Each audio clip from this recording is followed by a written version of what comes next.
Mom sells baby's crib. Buyer returns and tells her to look in the trunk.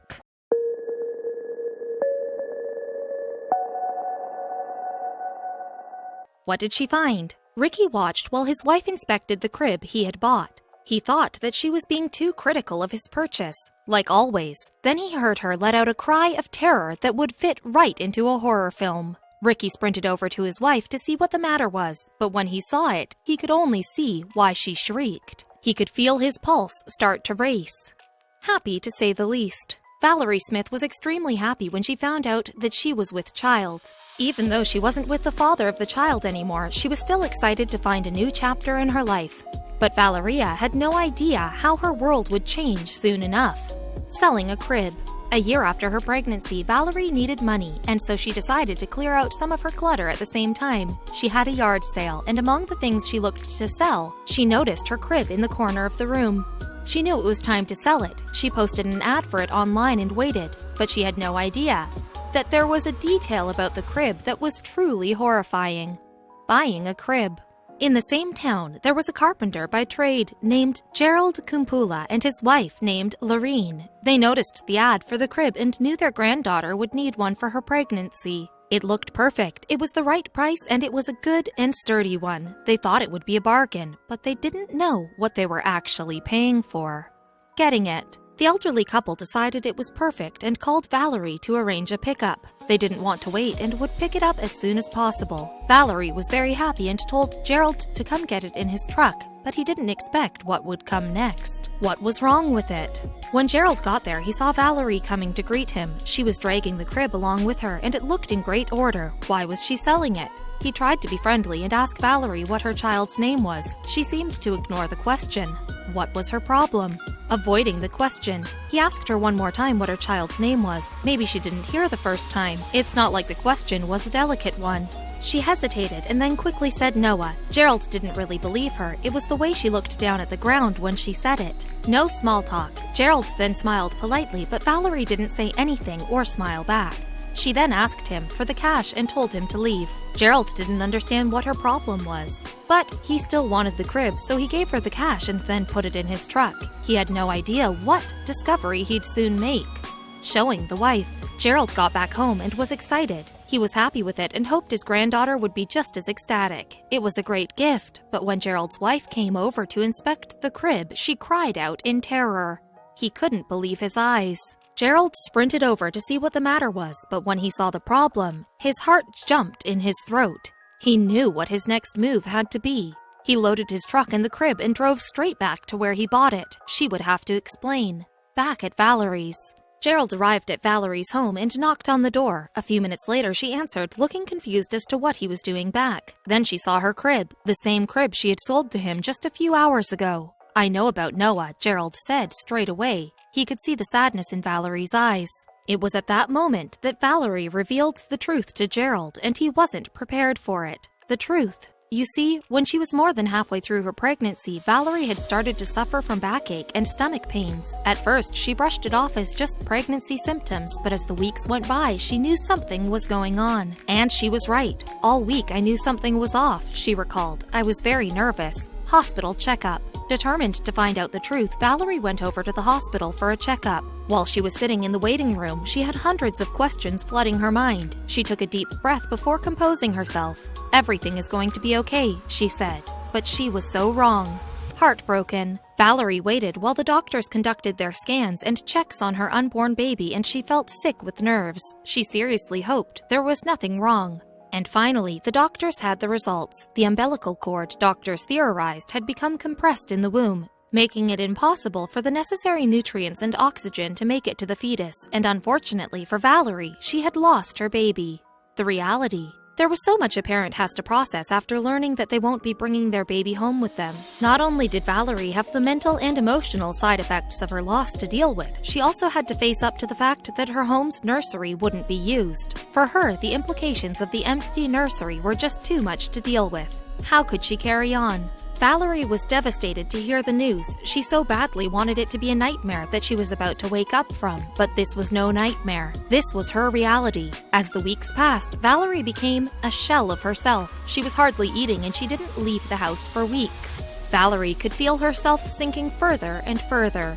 Painful reminders. In the days and weeks after her son's tragic passing, Valerie didn't know what to do with herself.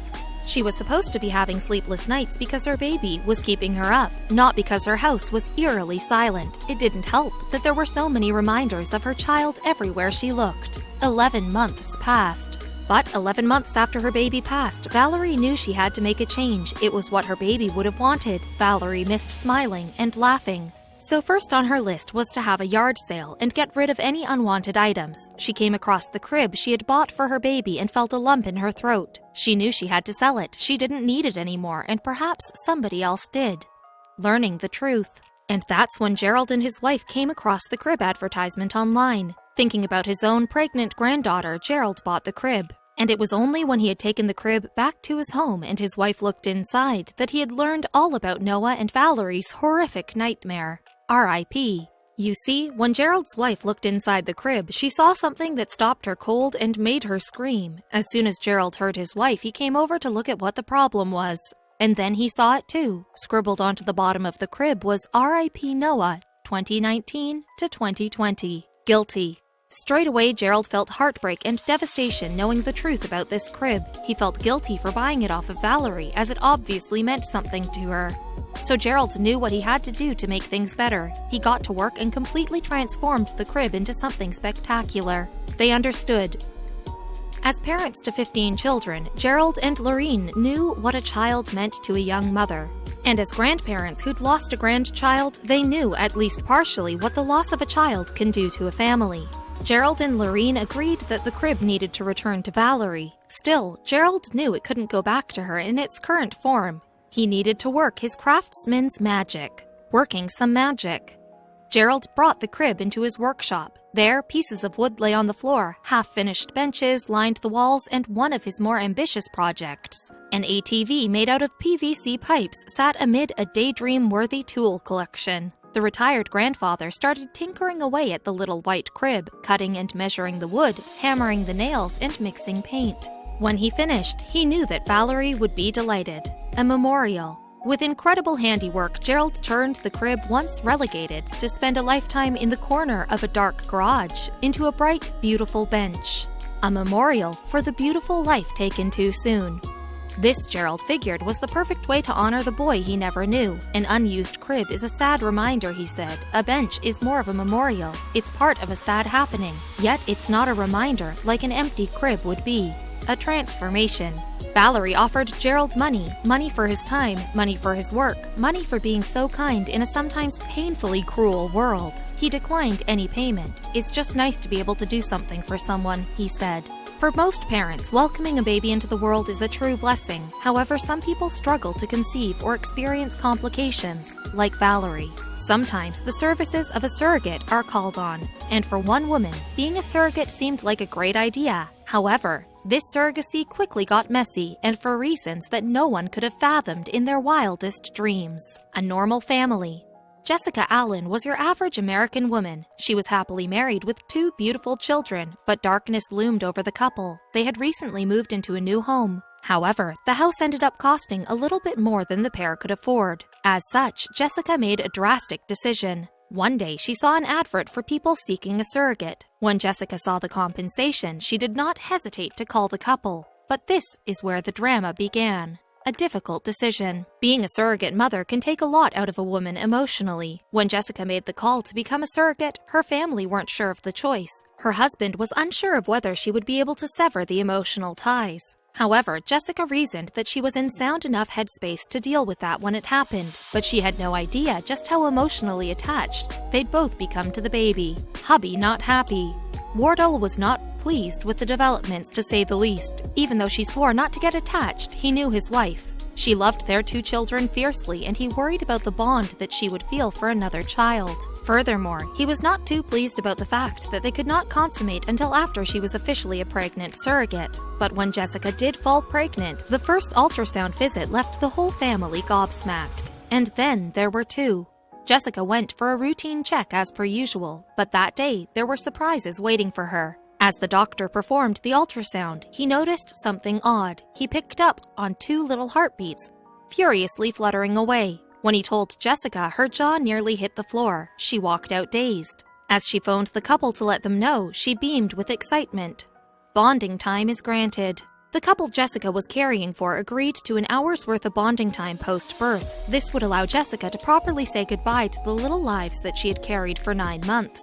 Jessica was incredibly grateful for the opportunity. She had grown fond of the babies. She also couldn't believe how quickly 9 months had flown by. It was a bittersweet ending to a surreal chapter of her life, but when she gave birth, everything changed. Spot the difference. When Jessica gave birth to the twins, she noticed something peculiar. Something about one of the boys' faces just did not seem to match up. Jessica quickly brushed the thought aside and continued to enjoy her bonding hour. She marveled at the 2 beings that she had carried for so long, but every time she looked at them, something just didn't sit right. When the hour was up, Jessica hesitantly handed the babies back, but in her heart, she knew that something was just not right. A bittersweet farewell.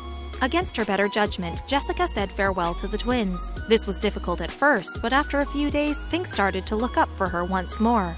She had done something remarkable, and that had made her feel good, but this feeling wasn't to last. One evening, Jessica was preparing for bed. Suddenly, her phone flashed. When she read the message, her heart dropped.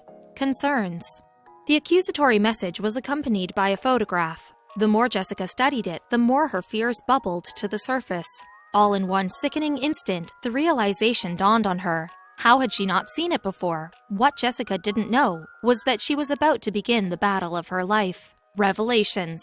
The message glared back at Jessica. It read, "They're not the same, right?" It turns out, Jessica wasn't the only one perplexed by the twins. A shockwave jolted through her as she realized the terrible truth, but before she could recover, another message came through. This time, she was asked a poignant question. The truth. The second message read, "Have you thought about why they are different?" Jessica knew the truth in her heart already, but this didn't make the revelation any less painful. In fact, it made it worse. Jessica braced herself for the blow that she knew was coming. But how was it possible? What had she done? Glaringly obvious. One of the babies shared a striking resemblance to her husband, Jasper. Her hands started to shake as she thought about the implications, but she brushed her fears aside once more. She didn't even want to think about the possibility that her worst fears were based on a reality. There was only one thing to do. She had to know. DNA tests are called for. Jessica and the new mother continued to chat over the phone. The women were discussing what to do now going forward. However, in the backs of their minds, both of them knew that this was only one solution. As the call ended, a DNA test was called for. This left Jessica in a whirl of confusion. Her brain worked at 1,000,000 miles per hour, playing out all of the possible scenarios. But when the tests came back, all of Jessica's worst fears were confirmed. Suspicions confirmed. The DNA test confirmed Jessica's suspicions, and the sheer gravity of what she'd done hit her like a ton of bricks. It was any mother's worst nightmare, and it was happening to her. The realization of what she'd done was almost too much to bear. She had unwittingly given away her own child. The results. The DNA results left everyone in utter awe. Turns out one of the twins was actually the biological child of Jessica and her husband.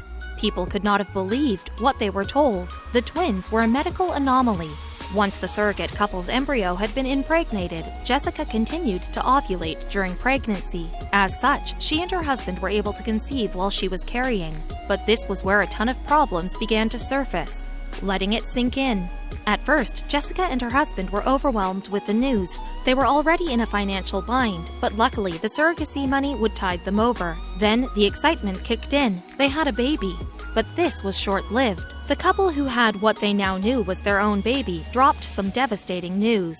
Baby with a price tag. When they began discussions about getting their baby boy back with the surrogate couple, they mentioned that Jessica would have to buy their child back from them. They could either reimburse them the $22,000 they had compensated her, or go through the legal adoption of their own child, and that's when things got ugly. Accusations fly. The couple began to point fingers. They accused Jessica of not following protocol when conceiving, but she swore that she had waited until she was declared pregnant before her and her husband consummated. But the couple grew more and more agitated. They made remarks about how she wouldn't see her son again if she didn't pay up. This sent Jessica into a spin, but then the truth about their approach came out. Crooked counsel. The surrogate couple revealed that they were being influenced by their lawyer to heckle Jessica for payment. Their lawyer had been spinning stories about Jessica to them. He told the couple Jessica had been threatening to sue them for custody of her son. Turns out Jessica had never even considered a suit against them. All she wanted was her miracle son, Malachi. But there is a happy ending to this story. The happy ending. After much deliberation and one unhappy counsel on the surrogate couple's side, Jessica got her boy back. Now her husband Wardell and their 2 older children could welcome him into their homes. The awesome foursome was now 5 and they had never been happier. The little guy doesn't even know what a mark he's made within the news world yet, but all that matters is that he's finally where he belongs.